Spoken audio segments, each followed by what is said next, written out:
continuación, les presentamos la primera de las conferencias sobre las principales novedades del nuevo reglamento de la Ley de Auditoría. Las personas que integrarán este debate son María Jesús Alonso, subdirectora general de Normas Técnicas de Auditoría del Instituto de Contabilidad y Auditoría de Cuentas; Juan Antonio Soto, miembro de la Comisión de Independencia del Instituto de Censores Jurados de Cuentas de España y socio en EY; Manuel Vicente Martínez, miembro de la Comisión de Regulación del Instituto de Censores Jurados de Cuentas de España y socio en KPMG; y por último, Esther Fernández Rama, socia en Creston Iberaudit. Moderará el debate Javier López Guerrero, vicepresidente segundo del Instituto de Censores Jurados de Cuentas de España y presidente de Baker Tilly España.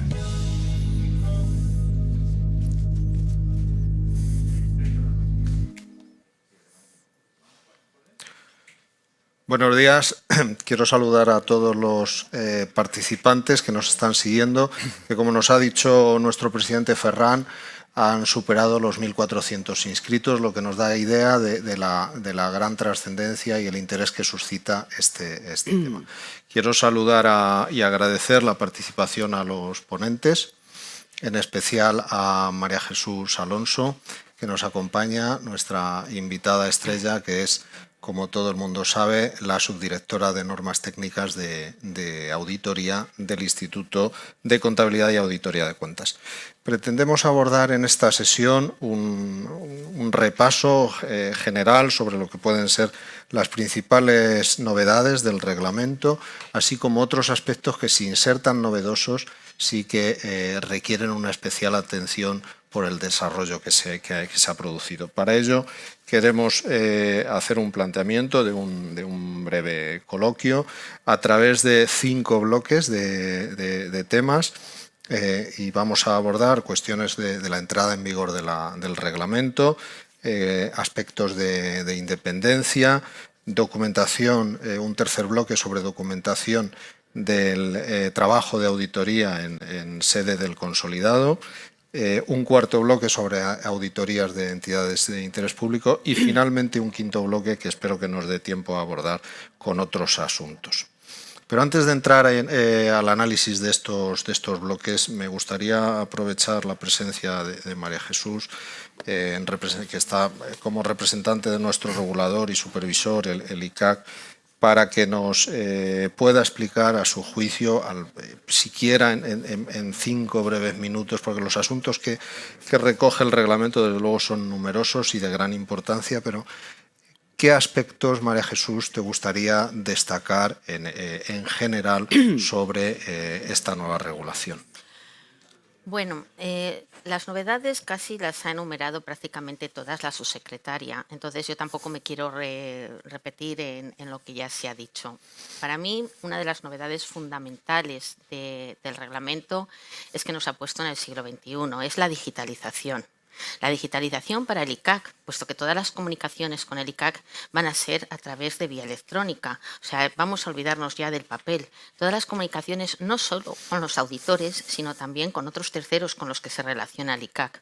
Especialmente con los auditores, que van a tener que proporcionar al ICAC una dirección electrónica para poder comunicarse y para que nosotros nos podamos comunicar con ellos. Esto no es nuevo para las sociedades, porque esto ya ha venido impuesto por la Ley de Procedimiento Administrativo, pero sí es nuevo para los auditores individuales o para los propios socios socios o los auditores designados, que tienen que proporcionar este domicilio. Y luego una digitalización también en cuanto al expediente, en cuanto al archivo de auditoría. El archivo de auditoría va a ser un archivo electrónico integral, con todo lo que esto conlleva para la conservación y custodia del expediente del archivo de auditoría. Entonces, esto nos ha situado en el siglo XXI. Nos ha ayudado bastante, lo único bueno que a lo mejor hemos podido sacar, esta situación que hemos vivido y de la que no se puede tampoco ignorar en el último año, que todos nos hemos tenido que adaptar a una nueva forma de trabajo, a una nueva forma que nunca jamás pensamos que fuéramos capaces de hacerlo, y sin embargo eso nos ha puesto también en una situación ahora mismo de partida con el nuevo reglamento que llevamos mucho ganado, aunque quede mucho todavía por hacer. Esto para mí ha sido el elemento más novedoso del reglamento. Otro de las novedades del reglamento es la determinación de los honorarios, no por horas de auditoría, como habíamos hecho toda la vida, sino teniendo en cuenta el esfuerzo de auditoría. Otra gran novedad es la exigencia de garantía financiera a la totalidad de los auditores que ejercen en España, con independencia de si son auditores españoles, auditores de Unión Europea, auditores de terceros países, e incluso se exige a aquellos auditores que no pueden ejercer la actividad de auditoría en España, pero que tienen que estar registrados en el ICAC para que su informe tenga validez. Esto pues también tiene que darse cuenta que es una exigencia porque esa garantía responde a la responsabilidad civil que pudiera derivar del informe de auditoría. Y estas son las principales novedades. Luego hay muchas novedades en las que lo que se ha tenido en cuenta son los derechos del auditor.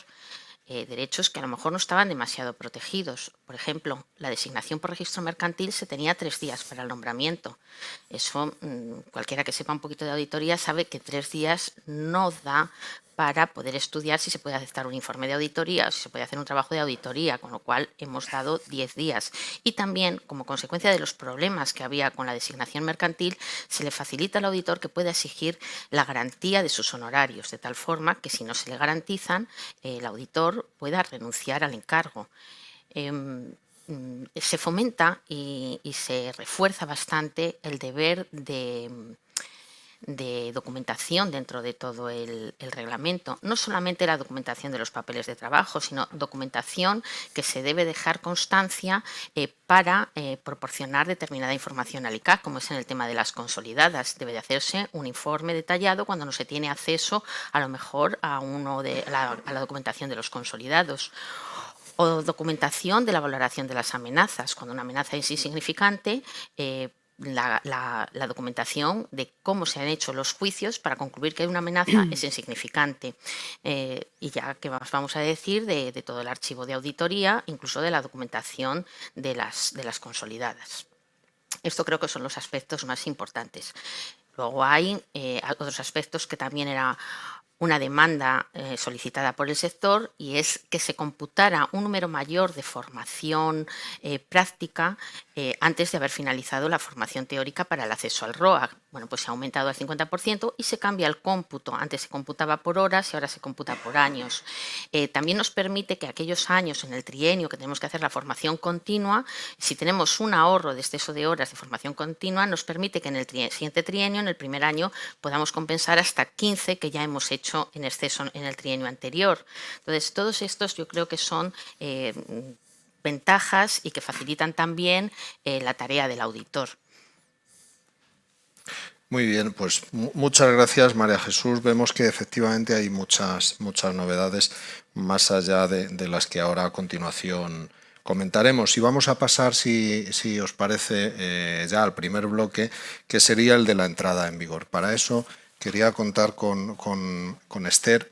Esther, tú como responsable en tu firma de la implementación de los requerimientos del reglamento de la ley de auditoría, nos gustaría que nos comentaras, vamos a ver, en relación con la entrada en vigor, el propio reglamento establece que su entrada en vigor en general se producirá al día siguiente de su publicación. La publicación fue el 30 de enero del 2021. Estamos hablando de una entrada de la norma general de entrada en vigor 31 de enero de 2021. Sin embargo, también se establece un régimen de transitoriedad para distintas normas dentro del reglamento, distintos requerimientos, y esto requiere que pongamos un poquito el foco y que hagamos un análisis detallado, que lo tengamos en cuenta desde ya. Entonces, ¿cuáles serían los aspectos de ese régimen transitorio que destacarías tú? Pues sí, el reglamento establece excepciones a la regla general en la disposición final segunda y en la disposición transitoria sexta. La primera fecha a la que alude la disposición final segunda se refiere a los honorarios y a la dependencia económica financiera. María Jesús ha incidido en que era una novedad en el reglamento y estoy totalmente de acuerdo con ella. Y será de aplicación para los contratos que se firmen o prorrogan una vez entrado en vigor el RELAC. Respecto a los honorarios, María Jesús ha comentado también que tendremos que determinarlos en función del esfuerzo. En el artículo se establecen los criterios que tenemos que establecer para determinar estos honorarios en función del esfuerzo que estimemos en la realización del trabajo, que entre otros pueden ser los recursos, los medios, el tiempo, las operaciones o complejidad de la sociedad auditada o el riesgo de auditoría que esperemos. Todos estos criterios los deberemos incluir en el contrato o carta de encargo, determinándolos por cómo hemos determinado los honorarios. La segunda fecha que tenemos que tener en cuenta es 1 de julio del 2021, a la que María Jesús también ha aludido como una novedad del reglamento, que se refiere a la cuantía mínima de la garantía financiera.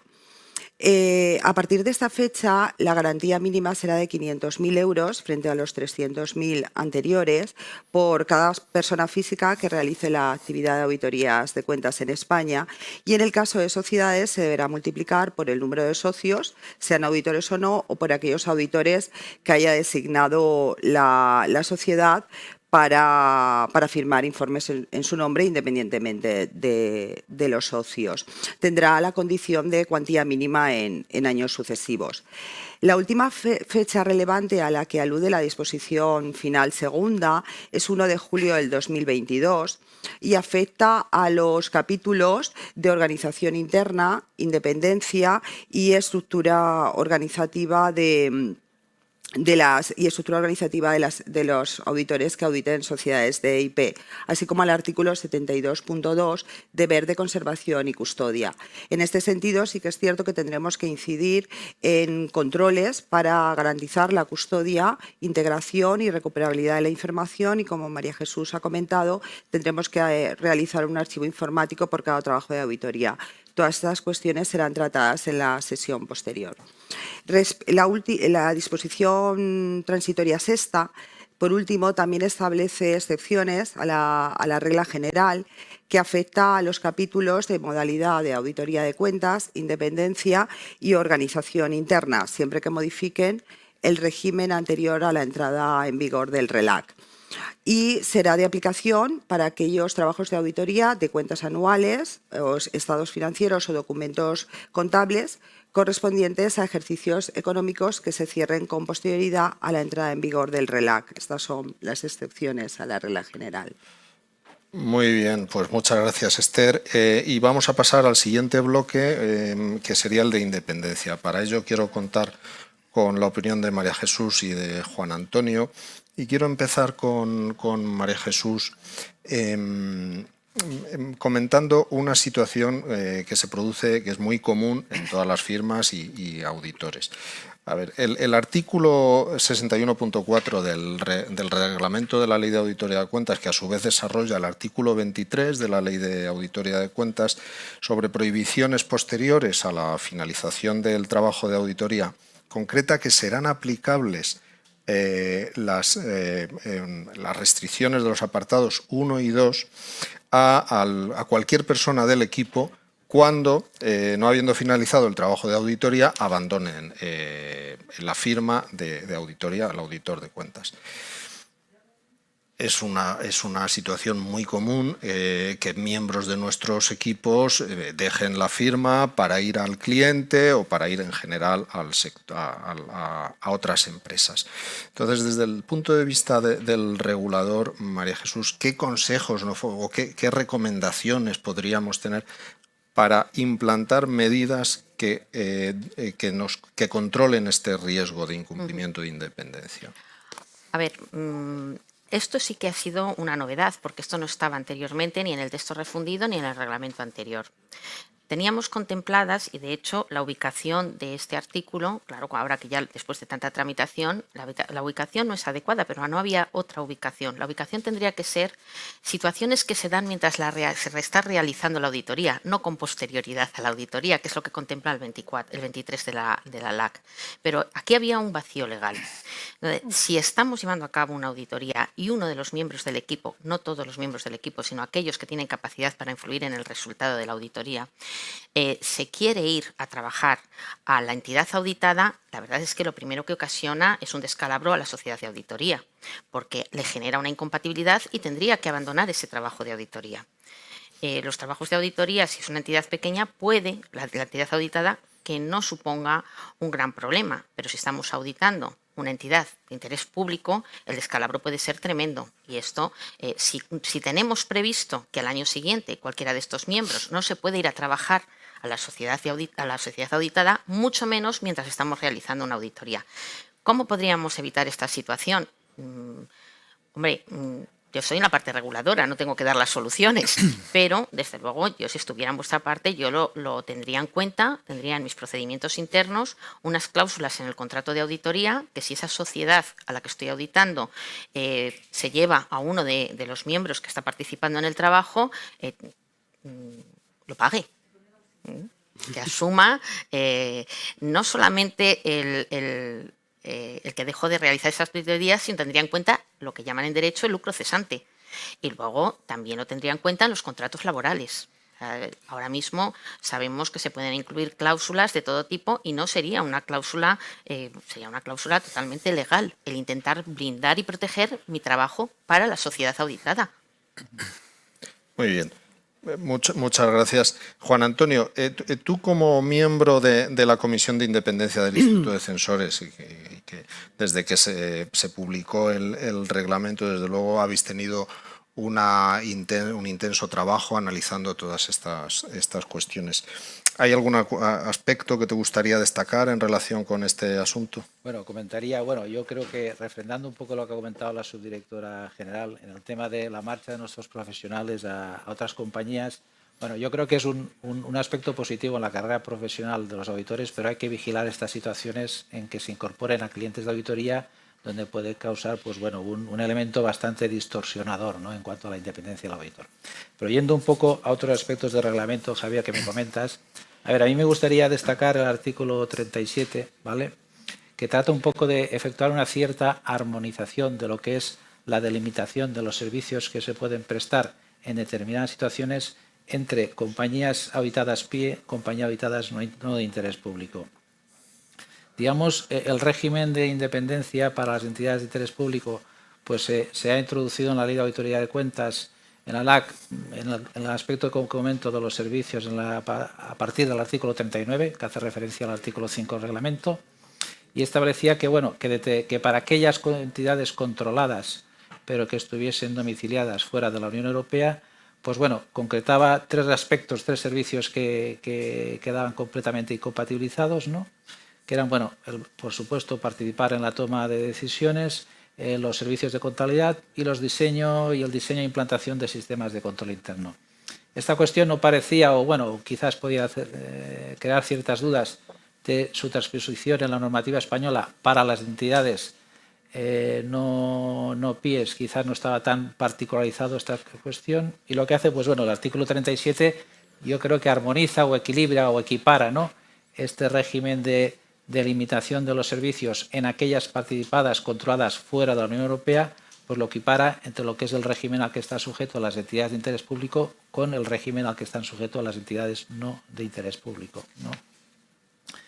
Y bueno, otro aspecto que me gustaría quizás destacar, porque bueno, es un aspecto bastante, yo diría, difícil de objetivizar, pero que puede afectar de una manera relevante a lo que es la apariencia de independencia del auditor. Todos sabemos que uno de los principios de independencia es que el auditor debe ser y debe parecerlo, debe ser independiente, y es tan importante el serlo como el parecerlo, ¿no?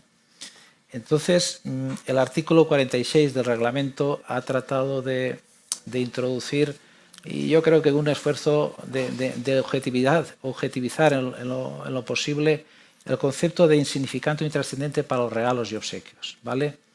establece la LAC que una de las causas de incompatibilidad del auditor será el solicitar o aceptar obsequios siempre que los mismos, favores, siempre que los mismos no sean intrascendentes o insignificantes.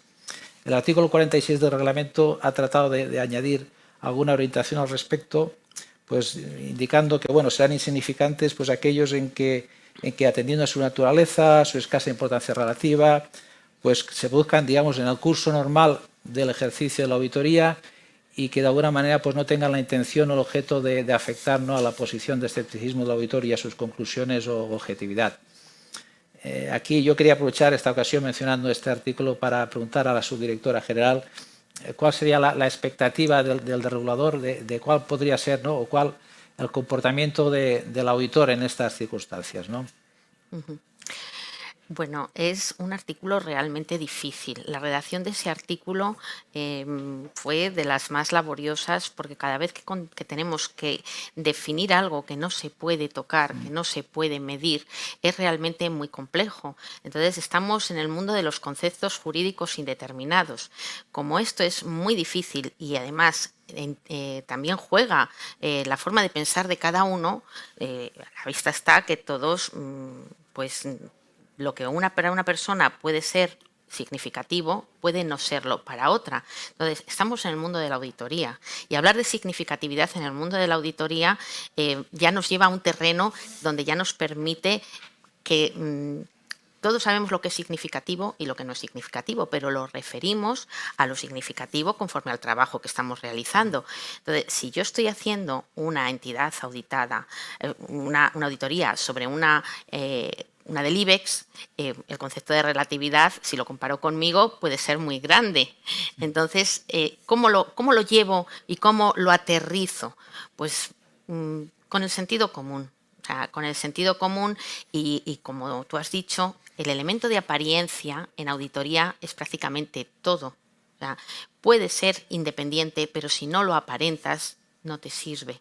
Porque la auditoría es confianza. Y la confianza tiene que ser percibida por otros.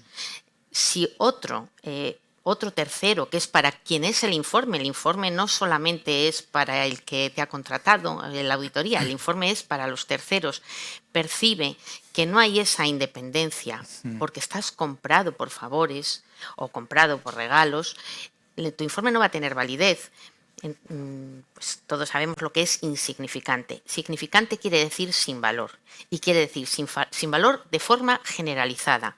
Que un grupo de personas se den cuenta de que eso no tiene valor. A lo mejor un radical pues piensa que si te regalan un pendrive, te han vendido, pero un bolígrafo, un valor.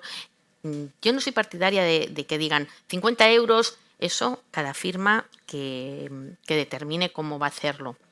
Pero también 50 euros son relativos, porque en una auditoría del IBEX 50 euros no es nada, es insignificante. Y hay que estudiarlo en todos y cada uno de los trabajos de auditoría. Y para cada uno de los trabajos de auditoría concluiremos lo que es o lo que no es significante. Muy bien, muchas gracias, María Jesús. Yo no puedo estar personalmente más de acuerdo con lo que has dicho, ¿no? La importancia de la apariencia también. No soy partidario de establecer cuantías fijas, porque no es esa la cuestión, y si en nuestro trabajo como auditor muchas veces debemos aplicar, y en general el juicio procesal, creo que este es de los casos de los que no cabe ya más objetivación, sino que el auditor, en función de las circunstancias, tiene que percibir claramente cuando esa situación pues da apariencia o no de afectar a su independencia o no. Muy bien, muchas gracias a ambos. Y vamos a pasar a otro bloque. Vamos a ver, el artículo 16 del reglamento de la Ley de Auditoría de Cuentas, que desarrolla a su vez el artículo 7.4 de la Ley de Auditoría de Cuentas, aborda la necesidad de que el auditor del consolidado obtenga la evidencia suficiente sobre los procedimientos aplicados por el auditor del componente del conjunto consolidable a efectos de documentar sus propias conclusiones y emitir su informe.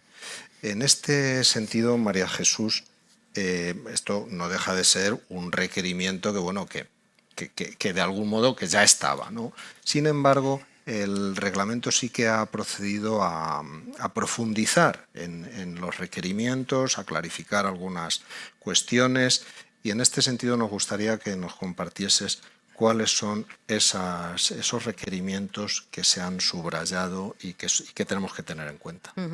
Este artículo ha dado mucho que hablar.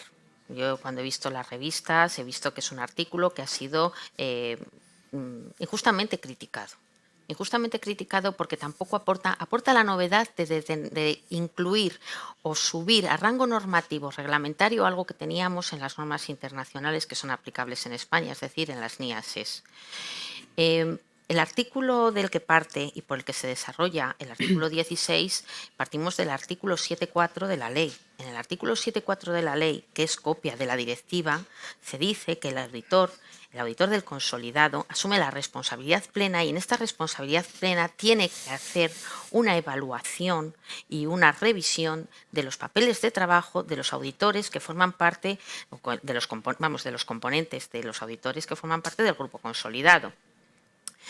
¿Cómo se ha determinado que se tiene que hacer esa revisión y evaluación de los papeles de trabajo? Como asumen la responsabilidad plena, pues evidentemente tiene que echarle un ojo a los papeles de trabajo de cada uno de los componentes, a todos los componentes. A eso nos viene a ayudar el apartado segundo. El apartado segundo nos dice cómo será la documentación de esta revisión. Bueno, pues como una vez más, uno de los elementos que llevamos dentro de auditoría es teniendo en cuenta la importancia que tiene ese componente. No es lo mismo un componente insignificante que no tiene relevancia a un componente significativo. Teniendo en cuenta también la valoración del riesgo que puede producir ese componente para la auditoría del consolidado. Entonces, teniendo en cuenta estos dos esenciales elementos, será mayor o menor la documentación. Y luego, ¿qué es lo que tiene que documentar? Pues lo que tiene que documentar es un conglomerado de disposiciones que a efectos de ofrecer una seguridad jurídica, porque tengamos en cuenta que las normas internacionales de auditoría que aplicamos en España, que son prácticamente las mismas que se aplican en todo el mundo, es un complejo, o sea, es un complejo normativo, para empezar, extenso, muy extenso. Hemos pasado de las normas técnicas de auditoría, que eran 49 folios, a un sistema normativo que son 1000 y tal.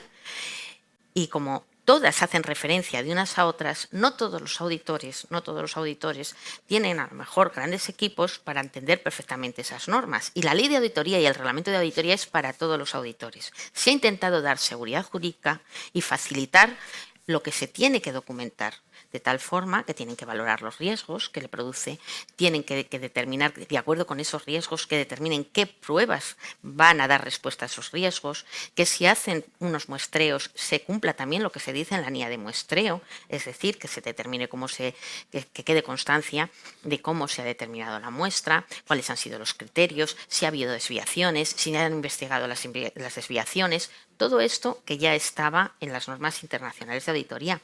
Pero es que además tenemos que tener en cuenta que para el auditor los papeles de trabajo son esenciales, porque lo dice tanto el artículo 29 de la ley como el artículo 30 de la ley, dice que los papeles de trabajo son la prueba de lo que consta en el informe.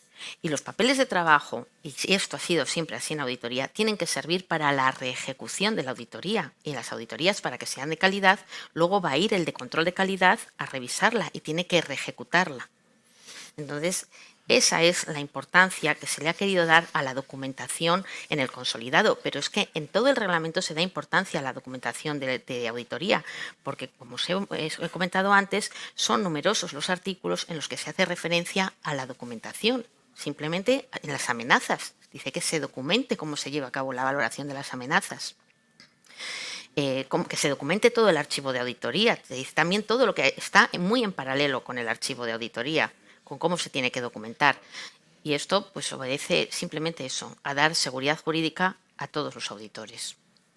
Muy bien, muchas gracias, María Jesús. En este sentido, Manuel, tú como responsable de la definición y de la implantación del sistema de control de calidad interno en tu firma, ¿qué medidas estáis adoptando para implantar estos requerimientos del reglamento? En primer lugar, gracias Javier por la pregunta y a María Jesús por las aclaraciones que nos ha dado del del objetivo del reglamento, ¿no? Yo creo que el artículo 16, pero también el 17 y el 18, todos ellos hacen referencia a consolidación. Son artículos destacados. María Jesús ha comentado que se ha abierto debate en revistas o en publicaciones, con lo cual demuestra la importancia que tienen. Entonces, para mí son artículos muy relevantes que los auditores debemos leer con mucho detenimiento.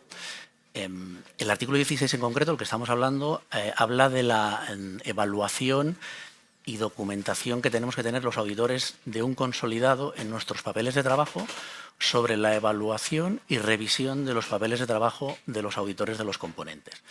En ese sentido, todos los auditores que estemos auditando grupos, pues vamos a tener que tener muy claro los requerimientos que ahora están muy bien explicitados en el artículo 16, ¿no?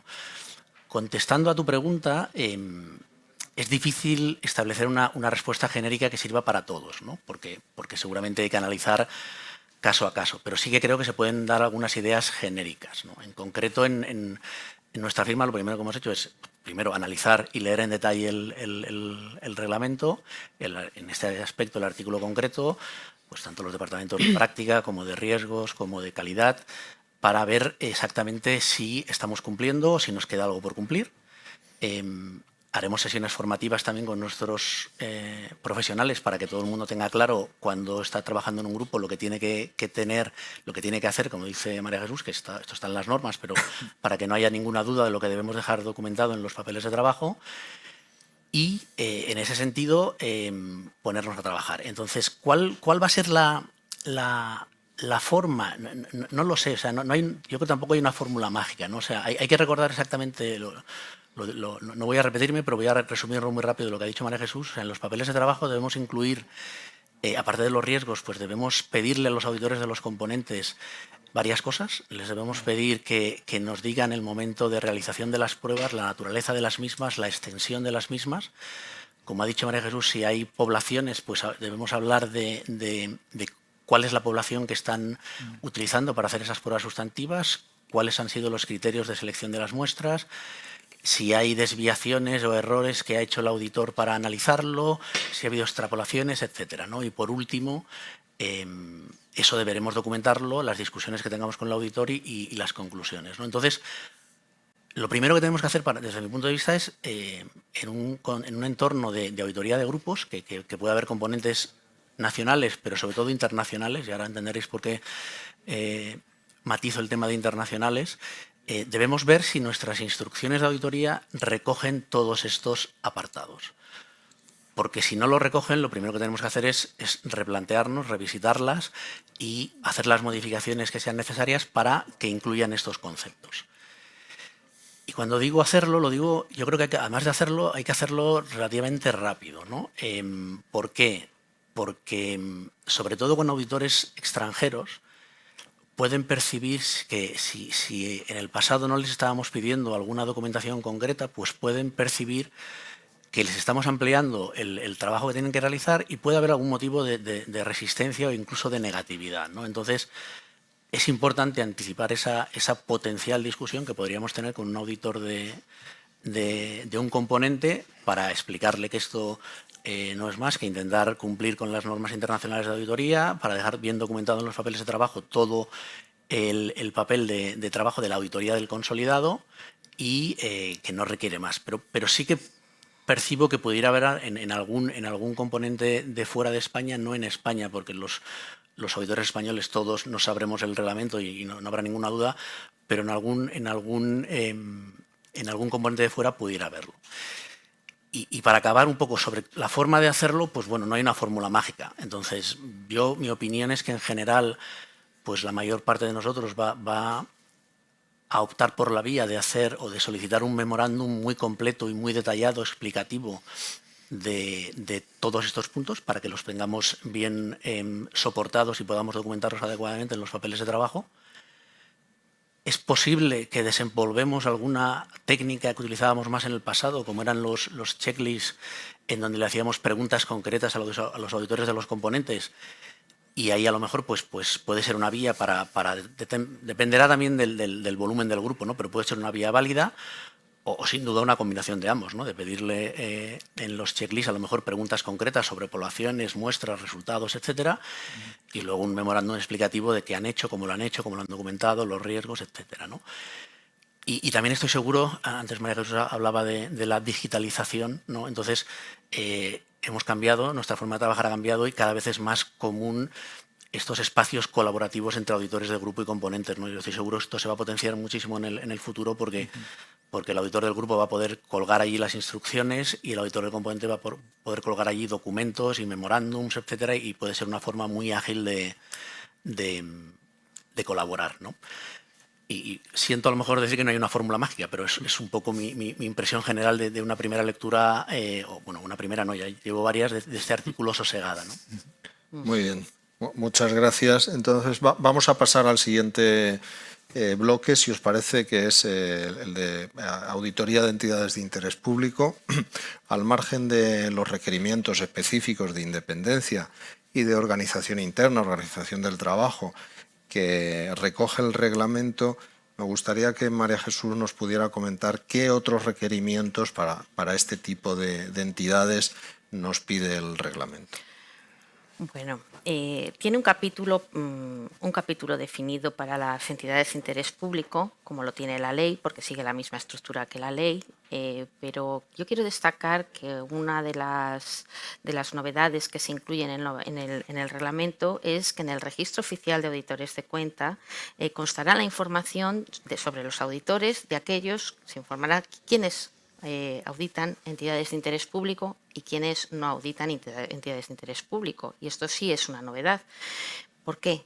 Pues porque ahí es un mercado donde hay una oferta y hay una demanda, existe un registro oficial, y aquella persona que demande los servicios de un auditor puede ir a ese registro para ver qué características tiene ese auditor. Creo que es un elemento muy importante el que se pueda decir yo soy auditor de entidad de interés público o yo no soy auditor de entidad de interés público. Eso es una novedad.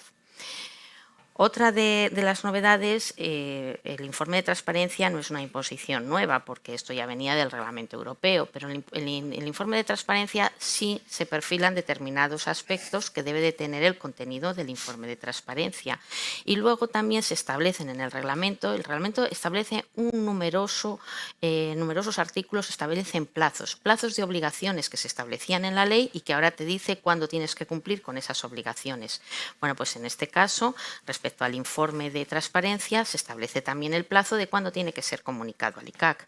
Se establece el plazo en todas aquellas obligaciones que tienen los auditores de interés público respecto a emitir el informe para la comisión de auditoría o un informe para las entidades supervisoras. Cuando se dan las circunstancias que tiene que emitir el informe para las entidades supervisoras, también se establece desde que sucede el hecho que tiene conocimiento el auditor para emitir este informe, te dice ya el plazo, y el plazo que era sin demora, lo hemos establecido en el reglamento europeo, ahora sin demora se establece en 3 días. El plazo se establece también, como digo, para muchísimos artículos. Si el supervisor te pide el informe de la Comisión Europea, el informe de la Comisión de Auditoría, también tienes un plazo también de 3 días para entregárselo. Y otra de las novedades para los auditores de interés público es que cuando se dicte una resolución que se tiene que desarrollar, tienen que proporcionarle al ICAC una información relativa a los honorarios que han percibido entidades que no son entidades de interés público, junto con las entidades separadas, los honorarios de auditoría por entidades de interés público, y esto es porque lo pide el reglamento europeo y además tiene que ser referido al año natural. O sea, la facturación de honorarios referida al año natural de importe de honorarios por entidades de interés público junto con los de auditoría. Y esto pues está todavía por desarrollar, pues porque tenemos que hacer la resolución, tendremos que dictarla. Eso es otra de las novedades que establece el reglamento.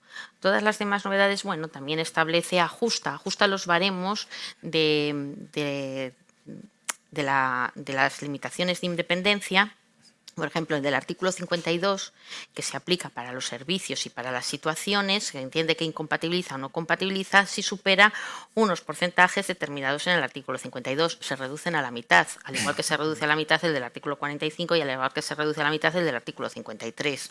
Pues porque, claro, es que las cifras que manejamos normalmente cuando estamos hablando de una entidad de interés público, hay entidades de interés público muy chiquititas, pero de hecho se dicta también la definición de sociedad de interés público pequeña y son los baremos que se tienen. Y bueno, pues normal que para la independencia se reduzcan los porcentajes que se aplican para otras entidades que no son entidades de interés público. Muy bien, muchas gracias. Manuel, desde el punto de vista del auditor, me gustaría que si quieres hacer alguna reflexión en relación con este asunto, pero te pediría brevedad porque estamos ya acercándonos al final. Muy bien, gracias, Javier. Gracias. Yo creo que María Jesús ha hecho un buen resumen de las principales novedades que afectan a entidades de interés público. Esto, como ha dicho ella, pues hay auditores a los que no les afecta, pero hay otros a los que sí, ¿no? Entonces, yo no voy a añadir nada porque creo que el resumen ha sido muy exhaustivo y muy detallado, pero sí me gustaría realizar algún tipo de precisión sobre, o matiz o información sobre las precisiones que introduce el reglamento sobre el régimen sancionador para alguno de estos informes o comunicaciones que ha citado María Jesús, ¿vale?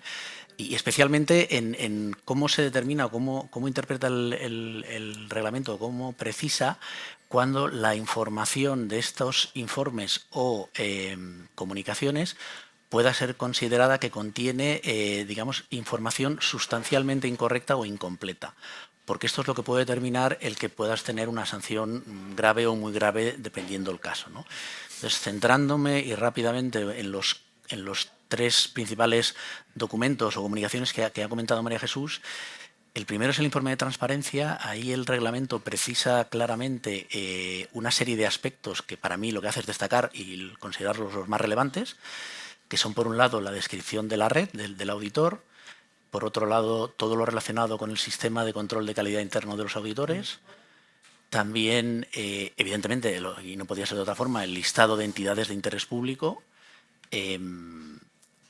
todo lo relacionado con temas de independencia y, por último, toda la información relacionada con el desglose de honorarios y su compartimiento entre servicios de auditoría y de no auditoría, ¿de acuerdo? Y aclara pues cuándo se puede considerar que la información es incorrecta o sustancialmente incompleta, como decía antes, ¿no? Pues cuando no hay claridad y se pueden malinterpretar los datos, porque eso nos da pistas de por un lado, lo que el regulador ha considerado más relevante, porque nos lo cita claramente en el reglamento, y dos, nos describe cuándo se puede considerar que es incorrecto o incompleto. El segundo informe que ha mencionado María Jesús es el tema del informe para las comisiones de auditoría y control. Y ahí, en relación con este aspecto de cuando la información incluida en el informe es incorrecta o incompleta, o sustancialmente incorrecta o incompleta, básicamente habla de dos situaciones, ¿no? Una, y esta es muy relevante porque volvemos a la documentación que antes citábamos, tiene que desprenderse la información que está incluida en ese informe de las pruebas y verificaciones que hemos hecho los auditores y que estén documentadas en los papeles de trabajo, ¿vale? Este es un matiz muy relevante. Y otra precisión sobre cuándo es incorrecta o incompleta la información es cuando puede generar dudas y, sobre todo, cuando puede dificultar las funciones o tareas de las comisiones de auditoría y control.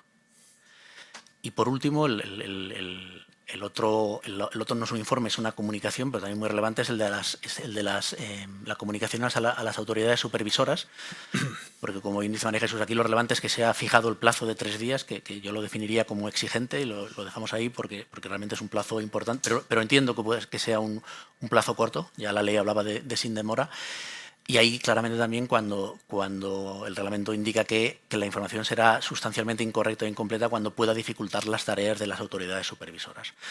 Un resumen muy rápido, es decir, yo creo que nos aclara bastante a nosotros cuándo se considera esto incorrecto o incompleto y nos da unas guías muy potentes para hacer bien el trabajo, que lo hacemos bien siempre, pero sobre todo en estos aspectos. Muy bien, muchas gracias, Manuel. Bueno, estamos llegando al final. Hemos hablado de 4 grandes bloques, que son entrada en vigor, entidades de interés público, independencia, requerimientos respecto a la auditoría del consolidado. Y hemos dicho que había un 5º bloque en el que podríamos tratar, siquiera brevemente, otros aspectos que merecen ser subrayados, algunos de los cuales ya los ha adelantado María Jesús en la pregunta inicial, pero quería pedir a Esther si quiere ella indicar alguna cuestión que se haya quedado en el tintero y que sea importante para que la tengamos en cuenta. Considero que sí que hemos comentado casi las novedades más significativas del reglamento, aparte de las que se tocarán en la siguiente sesión. Sí que me parece que hay algunos aspectos que merece la pena destacar. Algunos, la mayoría, ya se han comentado. Respecto a la inscripción de los auditores en el ROAC, creo que también es una novedad significativa, que desaparece la categoría de auditor no ejerciente por cuenta ajena. Sin embargo, no tiene que seguir cumpliendo con las obligaciones de formación continuada, 30 horas anuales y 120 en el trienio, ya que el artículo 33 determina que la formación continuada es obligatoria tanto para los ejercientes como para no ejercientes que colaboren estrechamente con un auditor de cuentas en tareas estrechamente relacionadas con la actividad de cuentas. María Jesús ha comentado también al principio las 15 horas que nos podemos imputar, siempre que superemos las 120 horas de un trienio, nos las podremos imputar en el primer periodo anual del trienio siguiente. Entiendo que ya nos podremos beneficiar de esta novedad en este trienio. La información a reportar al ICAC también cambia sustancialmente. Deberemos incluir el número de horas efectivamente dedicadas a la auditoría de los auditores inscritos en el ROAC, que antes no era necesario. También identificar las sociedades de auditoría entre pequeñas y medianas en función de su tamaño. Y respecto a las entidades que auditamos, también si hemos realizado auditoría exclusivamente voluntaria o a entidades pequeñas, y en la EIP también, si son pequeñas o medianas.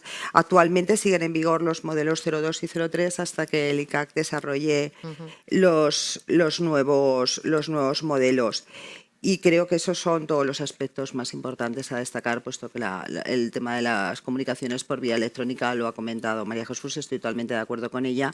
Interpreto que el ICAC irá gestionando la página web para que podamos cumplir con los requisitos de información y comunicación.